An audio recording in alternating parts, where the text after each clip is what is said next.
2026, the year of impatience.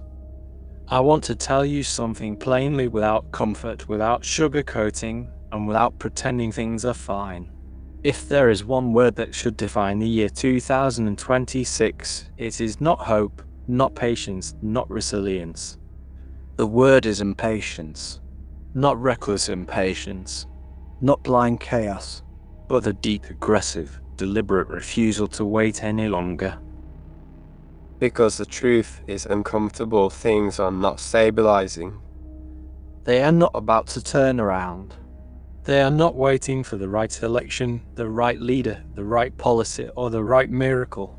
From everything I see, from every trend that matters, the world is going to get harder before it gets better, and for many people, it may never get better at all.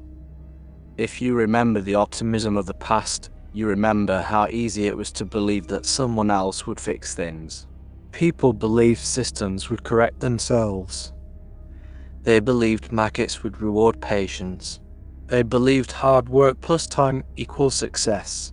They believed politics would save them, technology would save them, or money would magically multiply while they waited.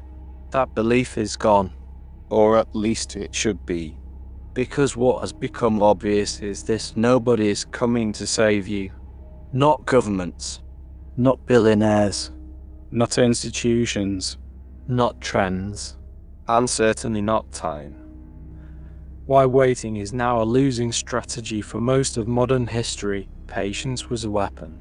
You worked a job, waited for promotions, saved slowly, invested cautiously, and over decades you built a stable life. That formula worked because the system rewarded delay. Inflation was manageable. Crime was lower. Social cohesion existed. The future looked roughly like the present. That world no longer exists. Today, patience is no longer neutral. Patience is actively punished. Every year you wait, prices rise faster than wages. Assets move further out of reach. Competition intensifies. Trust erodes. Social order frays. Opportunities compress into shorter and shorter windows. The mountain you are trying to climb is not standing still. It is growing taller every day. If you stop to rest, you do not pause your progress, you fall behind. This is why impatience matters now more than ever. Not because impatience feels good, but because delay is fatal. The demoralization trap. One of the most dangerous forces today is not poverty, not inflation, not crime, not even corruption. It is demoralization. People have realized the game is unfair. They see that many who are wealthy did not earn it honestly. They see rules applied selectively. They see effort unrewarded and manipulation rewarded. And instead of responding with action, most respond with resignation. They doom scroll. They rage boast. They consume content that validates their despair. They call it locking in, but it's not action, it's anesthesia. Demoralization spreads like a disease. It creates the crab in a bucket mentality, where anyone trying to climb is pulled back down. Worse, it destroys belief. And without belief, nothing functions, not businesses, not relationships, not markets. How do you sell a service when no one believes improvement is possible? How do you build something when everyone assumes it will fail? How do you win when the majority has already surrendered? This is why creating your own reality in 2026 is not optional. It is survival. Knowledge is no longer the differentiator. There was a time when success belonged to those who knew more. Education was scarce. Expertise was gated. Information was expensive.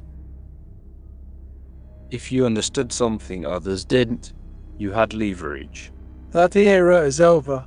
Today, knowledge is free, instant, and infinite. Artificial intelligence can explain complex topics in seconds. Decades of institutional learning are compressed into prompts. Knowing things no longer makes you special. So what separates winners from losers now? Agency, output, speed. The only meaningful advantage left is how fast you decide and how fast you act. In 2026, success will not belong to the smartest. It will belong to the fastest movers, the people who execute immediately while others are still thinking. Why impatience beats patience now. Impatience forces action. Action creates momentum. Momentum creates leverage. Every day you delay starting becomes another day the environment deteriorates. Crime rises. Trust falls. Systems weaken. Inflation eats value. Competition grows harsher. People who say, in 3 or 4 years things will look better, are lying to themselves. The world in 4 years will not resemble the world today. If you are planning long timelines without immediate execution, you are planning for a reality that won't exist. You no longer have the luxury of waiting to feel motivated. You no longer have time to search for inspiration. You no longer get to ask how to find discipline. Those are childish questions in an adult emergency. The collapse of old promises. The old promises are gone. You will not save your way into prosperity. You will not wait your way into security. You will not patience your way into freedom. Homes will not become affordable again through hard work alone. Jobs will not suddenly start rewarding loyalty. Cities will not magically improve. Institutions will not regain trust. Those doors are closed permanently, and pretending otherwise is how people lose decades of their lives. Speed is the new currency. Technology has accelerated everything. Information moves instantly. Trends emerge and die in months. Opportunities exist briefly and disappear forever. Yet most people are still making 6-month plans in a world where 6 months might as well be centuries. You do not have time for long deliberation. You do not have time for perfect preparation.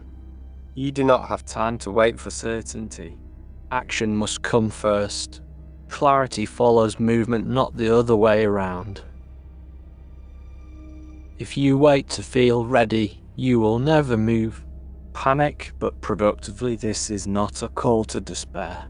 It is a call to productive panic. Panic that sharpens focus. Panic that removes illusions.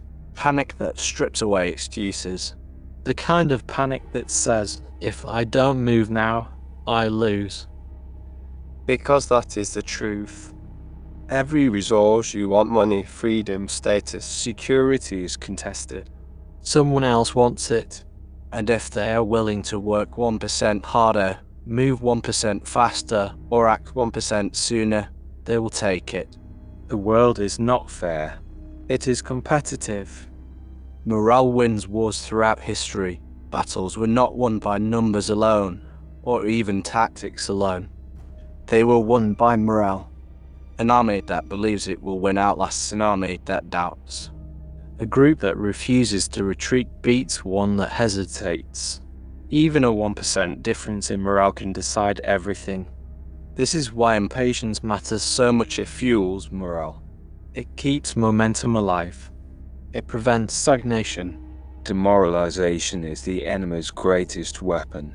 If they convince you to quit, they don't have to beat you. Choose your enclave. You cannot survive surrounded by people who have given up. Negativity is contagious. Hopelessness spreads. You must find your enclave, your air pocket. The people who still act. The ones who refuse to surrender. The ones who understand that the ship is sinking and are building lifeboats instead of arguing on the deck. If everyone around you is drowning, you must swim away. The decision that defines 2026. There is one decision that matters more than any strategy, any plan, any goal. The decision to become violently impatient with your own delay. If you think about going to the gym, go immediately. If you think about starting a project, start today. If you think about changing your life, act now. Not tomorrow. Not next week. Now. Tell yourself and the world that you are done waiting, that you demand results now, that you refuse to pause while the mountain grows, because the days of waiting are over. Final truth: this is not motivational content. Motivation is irrelevant. This is a warning. You either act now, or you erase quietly. you either build momentum, or you are crushed by time. You either move with urgency, or you are left behind by a world that no longer slows down. 2026 belongs to the impatient. Everyone else will fail. And that is not cruelty. That is reality.